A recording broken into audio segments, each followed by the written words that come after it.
Friend, this video is going to be some real talk. Let's start by addressing the obvious in the room, which is it's 2024 as of recording this video, and the market out there is rough. Layoffs continue to plague our industry. Companies are constantly looking for a way to cut costs, and I feel like right now the demand for designers is much lower than the supply, which means to say there's a lot of designers out there looking for work and ready and willing to take on a new job, but not many companies are hiring right now. What I've seen end up happening is that companies are being really picky. They're being really picky and choosy as to who exactly they want to hire. And that's because they have the upper hand. Because there's so many designers out there looking for work and not as many roles open, companies are basically taking their favorite. They're picking the cherry on the top. They know that if they wait long enough, probably someone's going to come along that meets exactly the criteria that they're looking for that role. And what I'm hearing from hiring managers and friends in the design industry is that anytime they post an open role, they get flooded with hundreds of job applications. So, how do we stand out?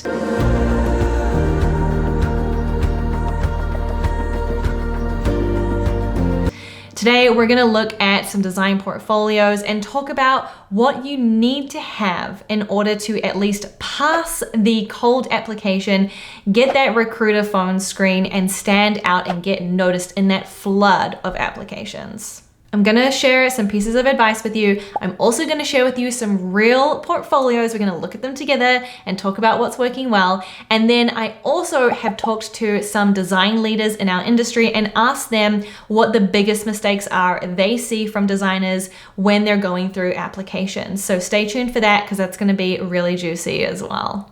Ever wonder how top app designers stay ahead of the curve? Let's uncover their secret together. It's called Mobbin, and it's the world's largest and most comprehensive reference library full of mobile and web UI and UX screenshots updated every single week. With Mobbin, you can get an all-access pass to thousands of mobile app screens from today's leading apps. It's like having a front row seat to the design process of the best in business. Take a look at this. Here we're navigating through the checkout flow of several popular e-commerce apps. Each layout shows unique approaches to user engagement and conversion strategies. Let's say I'm designing a checkout flow. I can search or filter on checkout screens and look at hundreds of screens for inspiration. Maybe I have an app that I'm designing that has a little bit of a learning curve, but I want to make it as easy as possible for users to engage with. I'll hop right on over to Mobbin and I'll look for inspiration on things like tooltips, card modules, or even success screens. Mobbin isn't just an inspiration library, it's a learning hub. Have an idea of your next feature to ship but need some stakeholder buy-in? Mobbin can help you break down complex design patterns, speed up competitive benchmarking and research. Whether you're refining a current project or working on your next big thing, Mobbin is the key resource for keeping you inspired and informed. Check it out and see how easy it is to elevate your design work. You might be wondering, why listen to me? Who am I? Just another designer in this industry? That's true. However, I have also mentored hundreds of designers and looked at many design portfolios, giving a lot of portfolio reviews. I've also been on the hiring side of things, part of interviewing processes. So I've seen my fair share of portfolios, and I feel like when I've done one-on-one portfolio reviews, a lot of the advice I'm giving is the same. So I've consolidated all of that, and let's get into my number one tip that I almost give to everybody whose portfolio I review, and that is position yourself for the role you want. Yes, positioning is so important when it comes to a portfolio. Just think, I'm seeing your portfolio for the first time, I don't know you personally, and hiring managers probably are gonna spend 2 minutes or less on your website or portfolio. So how can you make it just so easy to communicate the kind of designer you are, the kind of role you're looking for, what skills you offer, and why you are the best person for the role? You need to get your skill set and experience across really quickly. I see a lot of portfolios that lead with big titles like product designer that helps businesses grow or designer based in Los Angeles. These introductions are not going to cut it. They're not telling me much about your specific skill set, your strengths, your superpowers, and they're also not giving me any indication of what kind of experience you have. Do you have experience in B2B, mobile apps, consumer work? What is your experience and what kind of skill set do you bring to the table? Be specific here. Reflect on your unique skill set, superpower, or interest area. Niche down within the field of product design if you can. Trust me, there are hundreds of designers that introduce themselves as product designer. Let's get more specific here. Let's take a look at some examples together, starting with Trevor Nielsen. What I like about this portfolio is that he introduces himself really clearly at the top of his website. And not only that, but he's really clear about what he does, who he does it for, and how long he's been doing it for, right? So he designs digital products, with enterprises and startups, and he's been doing it since 2013. So already I immediately know he has over a decade of experience in big enterprisey and small startup kind of spaces. I also really like how further down the page he has these 3 ways I can help you. He's making it really, really clear what the 3 services are that he's offering. Either he can offer design services, he can also offer consulting, or you can actually work with him and do sponsorships to his larger sort of online following. Super clear what he does. I have no further questions about what kind of skill set he can bring to the table. And now I know exactly the 3 things he offers and how to reach out to him. The next portfolio is Julia Fernandez, who's a designer at Meta. She takes it to the next level. This is her about page where she actually has a really short and sweet video introduction about herself that gets straight to the point. She talks through her experience, she talks through some of the types of projects she's worked on, and she also talks a lot about her values as a designer and what she cares about or what is important to her. Further down the page, she's highlighting her why. She's also telling you a bit more about her values, and then also shares a little bit about, her on the side or other things that she enjoys outside of design. Overall, this is a really nice personal approach to introducing herself and telling me who she is. I'm learning so much about her very, very quickly just from this page, and it gives me a good sense of who she is, or what she's going to be like to work with, and tells me much more about the person behind the designer, and I really, really appreciate that. All right, next, Grace Walker. Now, what I like about Grace's website is she's got very clearly the 3 things here on the left that she does. She's a web designer, a Webflow developer, and an independent creative. Really, really clear very quickly. And then she goes on by saying creating websites that are visually stunning and technically sound, right? So I'm getting a very quick sense of who Grace is, the kind of work that she does, creating websites in Webflow, designing, developing, building them, and doing that with a really nice, beautiful visual approach. What I also like about this sort of introduction here is that it's really clear to me that Grace is a freelancer, right? If we compare that to, say, Julia before, where clearly she was looking for full-time work. Grace here, she calls herself an independent creative. She's got also a button here about work inquiries. So it's very clear to me that Grace is someone who I could hire more in a contract kind of role. Okay, next example, Sean Kennedy. Now, what I like about Sean's website here is the storytelling. He leads with a brief introduction here about the companies he's worked at, also his roles at those companies and what his contributions were.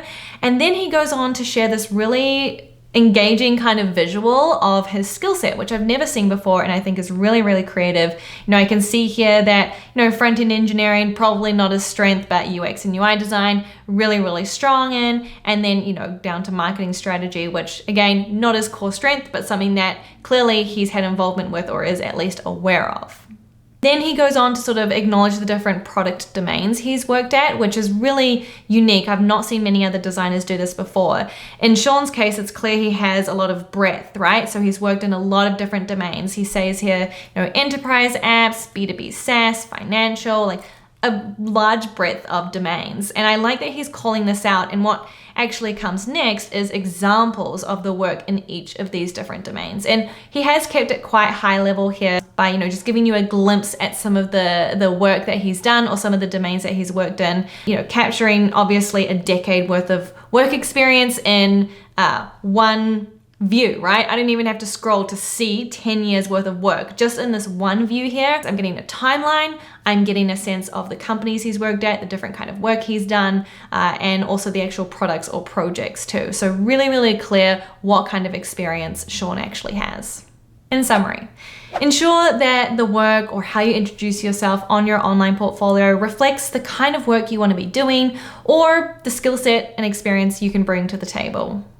For example, if you're applying for a B2C mobile app, then make sure you're showing work or at least have work adjacent to that that showcases your relevant experience. Second piece of advice, focus on showcase pieces rather than novella case studies. Now, what do I mean? For years, there was this expectation to have fully detailed 1,000+ word case studies on your website that walk through every single step in your design process and every single decision made. Honestly, visitors to your website do not have time to read those. And so my advice is to save that storytelling for the interview portfolio presentation and instead focus your website on the highlights, just the key moments, the showcase piece, the first big impression to get them hooked and in the door. So what can you show them to get them interested? Well, consider your portfolio as the free sample to your menu of work. How can you give them just that taste of what you have to offer? A good showcase is short, to the point, concise, and very visual heavy. In my opinion, they should have these 3 things. The first, highlight the problem or opportunity that you were focused on throughout the project. Second, show the solution. We want to see the final designs. We want to see the high fidelity work, whether it's static images or a prototype or a GIF or a video, show the final product. The third is impact. Make sure you're communicating the outcomes or the impact of your work. Ideally, those are success metrics or business or customer impact. If you don't have that handy, I've made a whole video on other types of impact you can talk about in your case studies or portfolio pieces. You can check that video out there. It's really important that you use rich, high quality imagery here to grasp the attention of the viewer and show your work in the best light. Small screenshots that are blurry or outdated or aren't really shown in device frames or in context of how it would be used really drag down the overall quality of the piece, even if the work itself is quality. So make sure you're taking or using really high quality images to represent and showcase your final screens. Include some basic context about the project as well, such as the year, the company or the client, your role, and any other sort of key pieces of information to sort of introduce and set the scene. If you do have full-length case studies, you can always link out to those. Feel free to just add a button that links to a Figma presentation or a longer form case study if you wish or if you already have that. Let's look at some examples. The first example here is from Antonio Song. Now, what I really like about this showcase piece is that we've got a really strong visual here that tells me exactly what this project was about, right? I can see very clearly that this project is about helping members stay up to date on their favorite creators through subscription. And he's got that nice supporting text here as well. He's also further down here given us some context on sort of the size of the project. You know, it took 6 months, it was mobile web, and also his role that he was a design lead. As we scroll down, he gives context to the size of potential impact or the size of the problem. So he talks about how the creator ecosystem is growing rapidly. He's got this really nice supporting GIF that kind of shows physically the size and how much this is actually growing, which I think adds a lot of nice context to the problem area. Further down, we've got this abstract GIF or illustration that helps us give context a bit to the problem area and provides some nice background, and then followed by a nice, really clear, high quality visual that shows us the sort of old design or like what the problem was, right? So further down, Antonio is really focused on the solution. He kind of shows us a little glimpse into his process here by showing a few different iterations, but it's really high level, it's really easy to follow and understand. And then he goes on to show final designs and screens, including a couple of sort of additional features, like apparently they added muting, as well as sort of designing for scalability and how it scales across the platform. So showcasing a little bit about here's the final solution and here's how it sort of was implemented from a more sort of platform perspective. Okay, let's move on to this example showcase piece by Marco Conechia. What I like about this, it's actually a concept project. This is not a real world project, but he's put together this showcase piece so well that you could be fooled. This is it. This is the entire showcase. It's very short, but what I like about it is he's got very clearly, again, his role, sort of his tools when he did this project, a very brief description, and then some context, and then key visuals that in this case are interactive. Like as I'm hovering over them, a lot of them are animating or have some subtle sort of animations to them, which is very engaging. And I like that I see sort of like a final screen here, but I also see other visual elements that clearly were influential to his design process. What's actually really smart is that this visual here of the screen is actually an interactive prototype. So I can actually click and interact with this prototype here. Just in this one visual, he's showing me the entire app basically and what he designed, which I think is really, really smart and really engaging. And then if I wanted to, I could go and read the entire case study if I wanted to. This brings me to a whole new page here with a more fully in-depth, like detailed case study that I probably wouldn't read if I was a hiring manager because I wouldn't have the time for it, but it's nice to know that it's there. Okay, last example for this section here is from Arlen McCluskey, who worked at Airbnb. And in this showcase piece, he's showcasing the Airbnb photo viewer. There is a gorgeous animating, screen over on the right here that without me even clicking, it's just showing me the whole end-to-end photo viewing gallery experience, right? And it's pretty obvious to me that this is the final design. This was the final solution. I can see really, really nicely here exactly all of the interactions and experience that the customer is going to have when viewing photos. Further down, he breaks down a little bit the business problem here by going through the problem definition. I like that he's broken this out into two problem statements. There's a user problem and a business problem. I don't see that very often in showcase pieces or in case studies even today, but I really like the thought that he's put into separating those two. Further down, he's got some sort of abstract concepts that I think these help sort of showcase and demonstrate his ideation process. I'm getting a sense of his design process here. This showcase piece is a little bit more detailed than the past two examples. I don't think it needs all of this detail, but what I do like about it is that he's breaking down his design process into these more high-level concepts or like visuals to help explain his thought process. And then he ends on the impact, which is a really strong way to end. In this case, he's got this bulleted list here of all the different points of impact that this project has, so it's really clear for me to see the results. Okay, we're on to the last big piece of advice I have, which is use your website as an example of your work. This might sound kind of obvious, but a lot of people overlook this, so let's dig into it a little bit more. Remember, hiring managers are looking at many portfolios and looking at them very quickly. Obviously, your main priority should be communicating your work and your work experience, but also consider that their visit to your website is also an experience in itself. Your website is ultimately an opportunity for you to demonstrate your competencies. So things like attention to detail, or how you communicate, or your visual design craft, or your understanding of text hierarchy. Trust me, so many people don't seem to have good text hierarchy on their websites. But think about it, right? Your website is in some way a design artifact. So use it as an opportunity to showcase and demonstrate your design skills.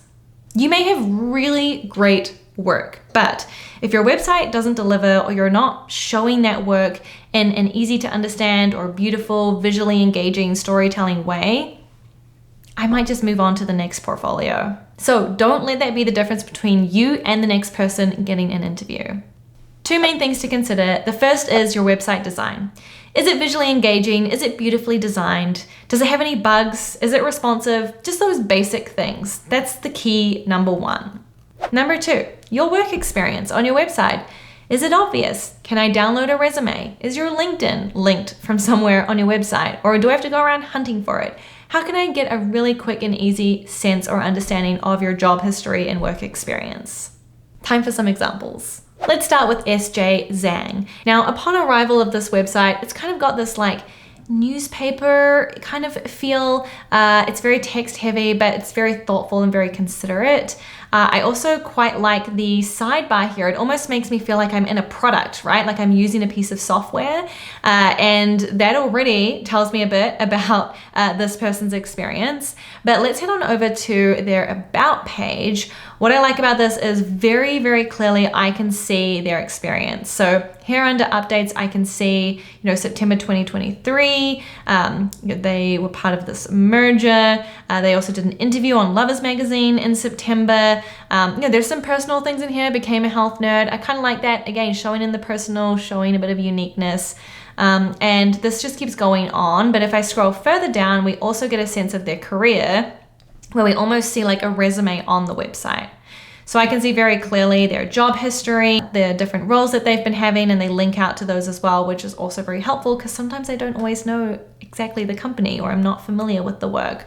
So I really like this. Again, shows me, similar to some of the other portfolios we've been looking at, I know that this person has already over a decade worth of experience. So that is very valuable. Next, let's look at Curtis Rankowitz. And Curtis, I hope I did your last name justice. I find this website really clean, really easy to navigate as well. Very clearly, up here I can go to case studies and I can see the case studies without even having to click into them. Let's head on over to the About page, a little bit about them. There's a photo gallery here, a little bit about sort of their values as well, and then some links out to some writings. There's some fun interactive elements happening here as well. Like down here, you're like, is this a chat? It's gonna open up email. So it's a really interesting, engaging way to get me to click to send you an email. And then at the top left here as well, I can expand this and see a little bit more about Curtis, including a link out to a resume and experience, which I can also see just in this little panel here at the top left. So what I like is that Curtis has taken a lot of information and kind of almost hidden it, but in a really thoughtful way, right? It's all here. I just need to click and sort of learn to uncover more. But the way that it's been designed, it's so obvious and clear what I have to do or where I have to click or how I should be engaging with this website. Lastly, let's look at Marc Bouchenois. Again, hope I said that correctly. I like the design of this website because it's very blocky, but in a nice way. At the top right here, we can switch to night and day mode. Just a nice, simple, interactive touch, like a nice consideration. We see Mark is a detail-obsessed design engineer, so that tracks, right? That kind of makes sense. I assume that he's built this website himself, and so I like that kind of little showcase or example of his skill set. Very simple and easy to follow, and I like the layout and the hierarchy of information. Starting with the introduction, followed by ways to connect with him online, and then the work as well. Then there's a selection of projects further down, which I also really like. It's not necessarily work that is worthy of a showcase piece at the top here, it seems, but they're still worth mentioning. And then the resume is also very nicely designed as well. Again, I don't have to click around 100 links or go and find this person on LinkedIn to get a sense of their work history. It's very clearly laid out here in an easy to read way. All right, let's now see what some design leaders have to say about this topic. I asked them to share mistakes to avoid when it comes to your portfolio. We've talked a lot in this video about things you should be doing. Now let's take a look at what you shouldn't. A common mistake I see designers make in their portfolio is, from Mitchell Clements, designers treating their portfolio as a museum instead of a sales tool. From Joseph Lewis Tan, designers not sharing the context, the why of their case studies and only focusing on the content, the how and what. From Chris Nyan, designers who try to sound like everyone else or what they are thinking the hiring managers want to hear. From Shahid Sayed, the number one mistake I see on designers' portfolios is too much unformatted text. From Rid, designers focusing entirely on project case studies instead of their personal story or value prop. From Muskan Bhargava, career switchers who don't use their past experiences to their advantage in their design portfolios. Anfisa Bogomolova, designers who just report their process instead of telling a story. Okay, we've gone through so much advice in this video. Let me know in the comments below what stands out to you the most. And what is the number one thing you're gonna go and change or take away or implement from this video? I wanna hear it, let me know, and I'll see you in the next one. Bye.